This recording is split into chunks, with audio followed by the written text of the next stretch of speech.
Hi guys, it's Shishka Bubber One coming right back at you with an all-new Boom Beach video. We've parked, ladies and gentlemen. Thanks for responding to the community post and all the words of encouragement to go for Legendary. That didn't happen. Well, I mean, we tried. It wasn't for lack of trying, but it just didn't happen. We tried several different push sessions at different push points. We basically got all the tech we could muster. Here's, the tech tree.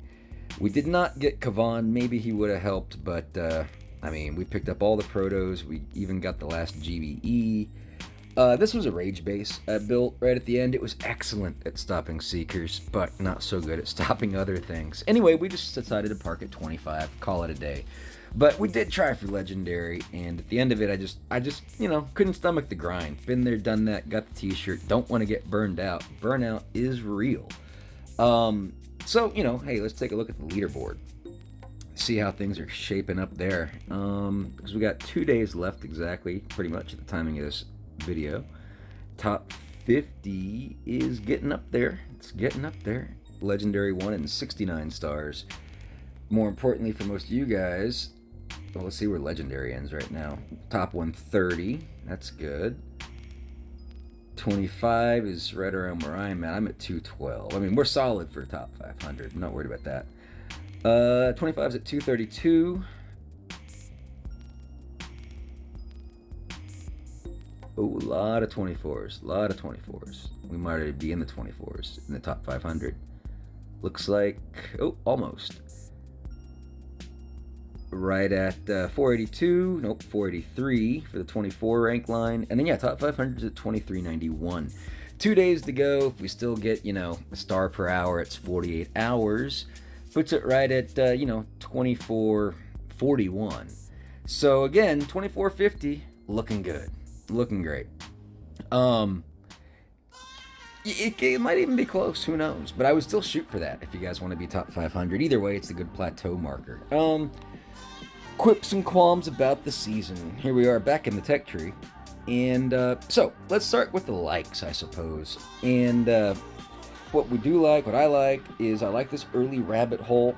Choice bifurcation is nice. The key is there was something really good at the end of the rabbit hole. I mean, presumably. It's pretty good, right? Shock launchers.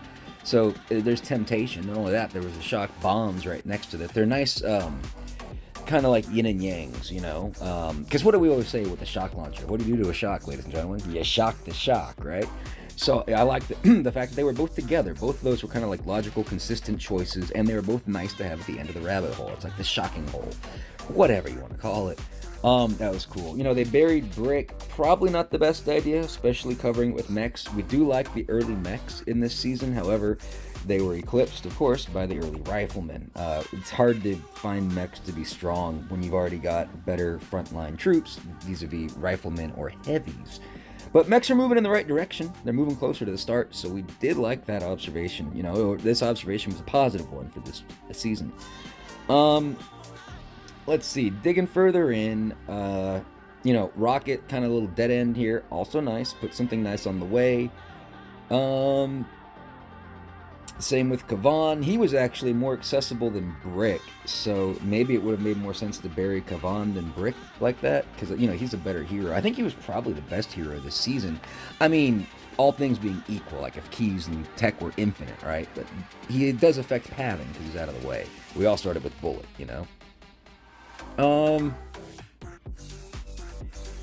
Same thing with the Seekers, Also, excellent job of putting something really strong at the end of a dead end, right? It's not really... I don't know what the difference between a rabbit hole and a dead end is. It's probably a nodal count. This is more of a dead end.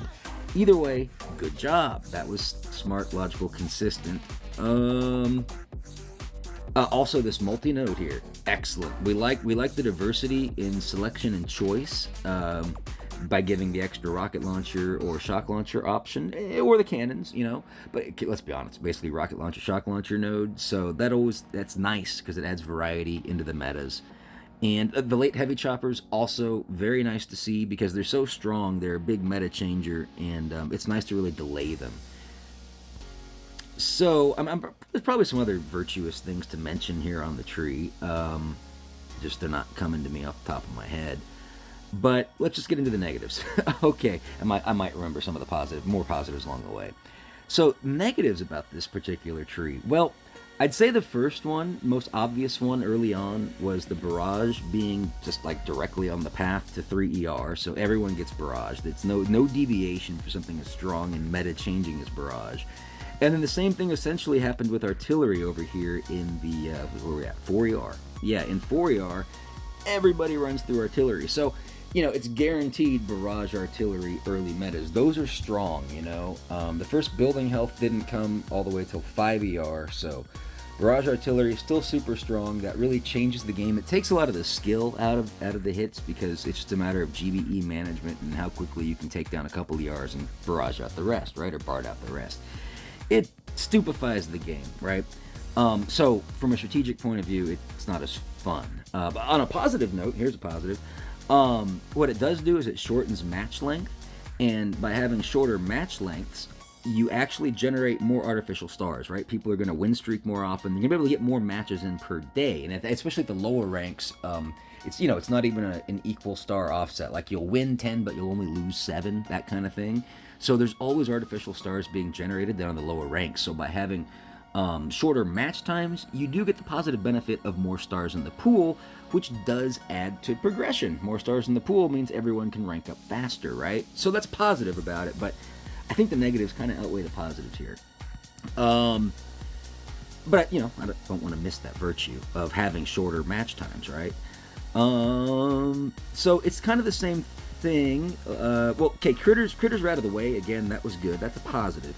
But what I wanted to get to was where I think they kind of made a big mistake this season. Well, I think strategically in notable decisions, it was these cryoneers. Like, this is almost a double rabbit hole here in 6CR. You've got one dead end to the boom cannons, and then it's followed up by a secondary dead end behind it, even to the cryoneers. Now, there's just nothing compelling about this, right? You've also got another troop health buried there, but it's buried by a Scorcher, which quite frankly doesn't provide much benefit this late in the tree also. Maybe an earlier Scorcher could have been nice as things got heated in the 6CR meta.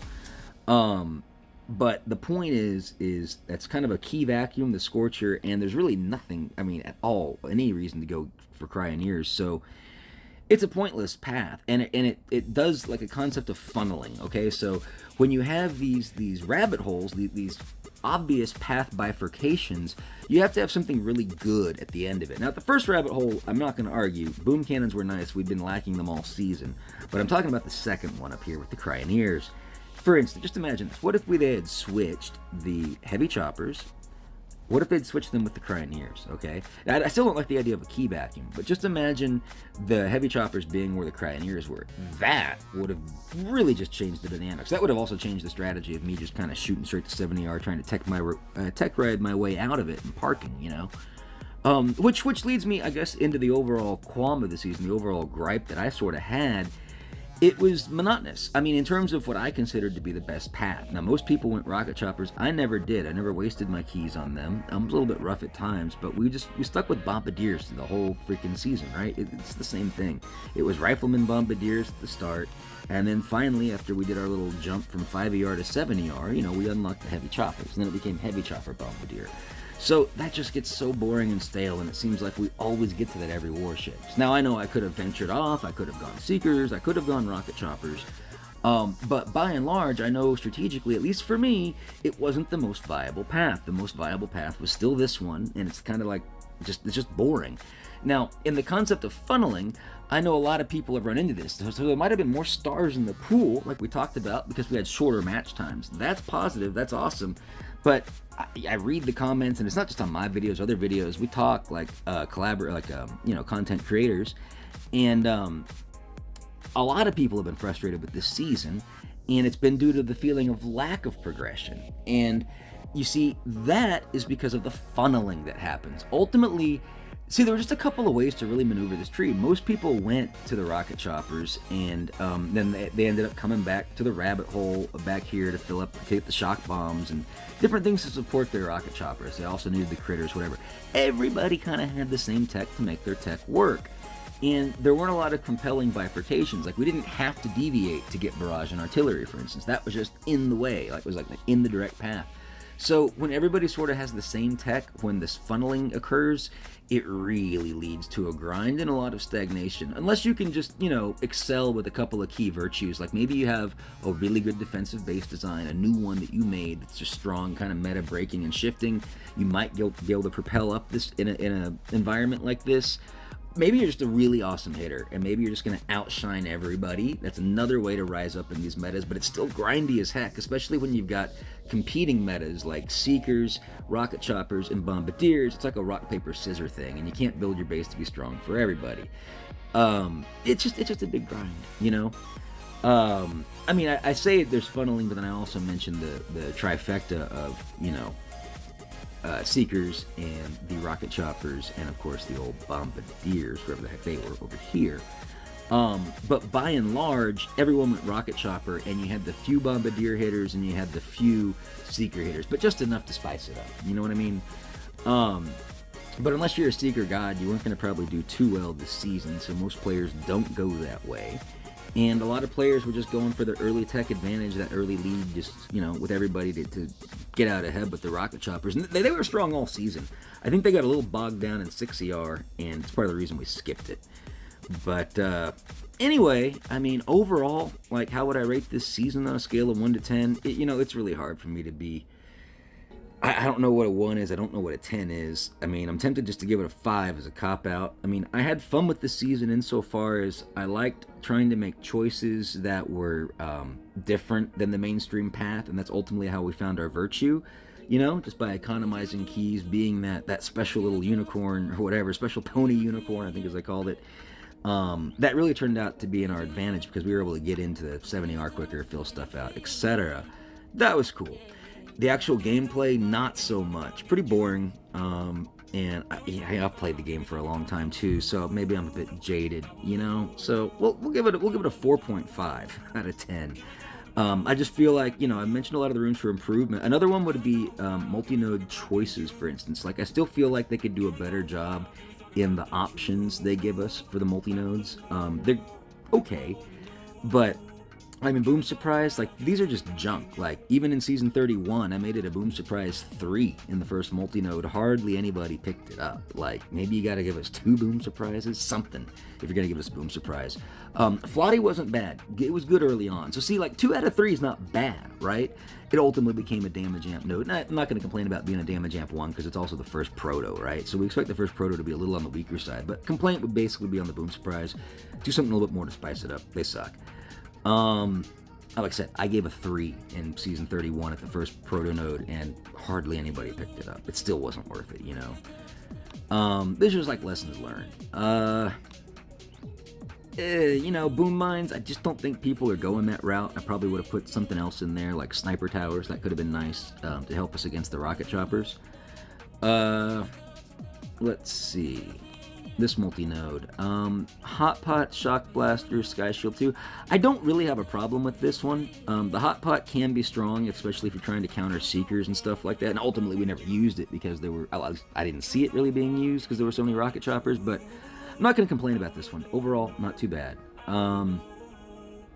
Again, we talked about this one. We like it. Cannons, boom cannons. Take your pick, take your poison. But we just like the fact that you've got rocket launchers and shock launchers here. That was really nice. This node over here, SEMO, Microwaver, Sky Shield. Again, not horrible. SEMO's pretty weak, though. Probably could have put something a little spicier in here. Another Grappler, for instance. Even another Shock Blaster could have been fun. But the SEMO just didn't really fit with the season. It hardly ever fits. There were still some people that used them. Don't get me wrong. They have a low percentage use from my observations. This node up here, same kind of problem, especially for the fact that we just repeated 2 choices from the other multi-node, which overall really weren't that strong. SEMO and especially Microwaver. I don't want to trash it too much, but I certainly don't want to see 2 Microwaver choices in a season. It's just, I don't know, too much. Again, maybe a Sky Shield here, or a Grappler, or even another Shock Blaster. Just to really give some compelling choices, and it adds a lot of diversity to base design, which just makes the attacks more interesting overall, and not so... there's just one meta base design, one meta attack style, and just rinse, repeat, do it over again, ad infinitum, ad nauseum. That's the problem with Warships, and we don't want that feeling. So these are just some ideas to avoid it. Oh yeah, and how could I almost forget this stupid multi-node that's in every tree? I mean, with these mines, like, it is never a value. Nobody ever wants this. Please get rid of this node from every tree. Almost forgot. Last gripe. Thanks a lot. Anyway, I think I'm done with my gripe. Please let me know in the comments below how you fared in this season, what your thoughts are. And, we'll take that all into consideration, and I'll try to respond back to it. But hey, I hope you guys have had a good time going along for the ride. And thanks for watching the videos and all that good stuff. And we'll do it all again next season, folks. So enjoy your time off, and hopefully it went well for you and you accomplished all your goals. As always, have a super fantastic, awesome rest of your day. And remember, be kind to others, because if you're not, you're just being mean, and mean people suck. Take care.